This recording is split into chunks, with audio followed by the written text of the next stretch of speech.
श्रीमद्भागवतम् अद षष्ठस्कन्धः अद अष्टमोऽध्यायः नारायणकवचं 32 श्लोकम्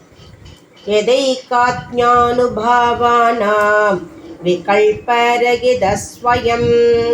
भूषणायुधलिङ्गाख्या धत्ते शक्तिस्वमायया तेनैव सत्यमानेन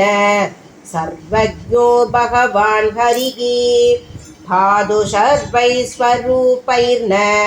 सदा सर्वत्र सर्वतः विदिशो दिक्षोद्वमदः समन्धात् अन्तर्बहिर्भगवान् नारसिंहः प्रहाभयं लोकभयं स्वनेन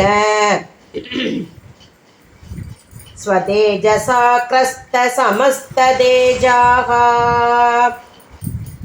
महवन्निदमाख्यातं वर्मनारायणात्मकं विजेष्यस्यञ्जशायेन तंशिदो असुरयूथवान् एतद्धारयमानस्तु यं यं पश्यति चक्षुषा पधावा संस्पृशेत् सत्य सात्वसात् स विमुच्यते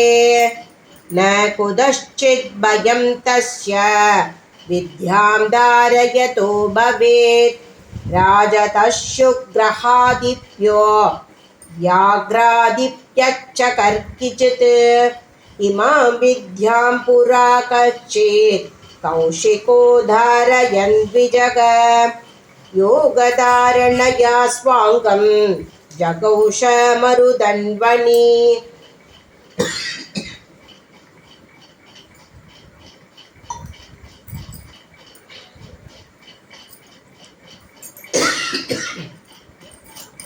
तस्योपरि विमानेन गन्धर्वपतिरेकता ययौ चित्ररथस्त्रीभिः वृतो यत्र द्विजक्षयः गगनान्यपदत्सत्य स विमानो ह्यवाक्षिराग स बालकिल्यवचनादः धीर्याधाय विस्मितः प्राची सरस्वत्यां स्नात्वा धाम स्वमन्वगात् श्रीसुकोवाच ययितं शृणुयात् काले यो धारयति चातृतः तं नमस्यन्ति भूतानि मुच्यते सर्वतो भयात् एतां विद्यामधिगतो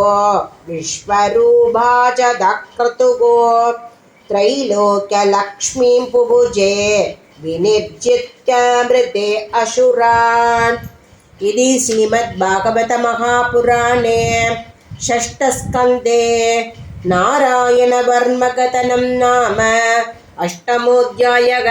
श्रीहरये नमः, श्रीहरये नमः, श्रीहरये नमः।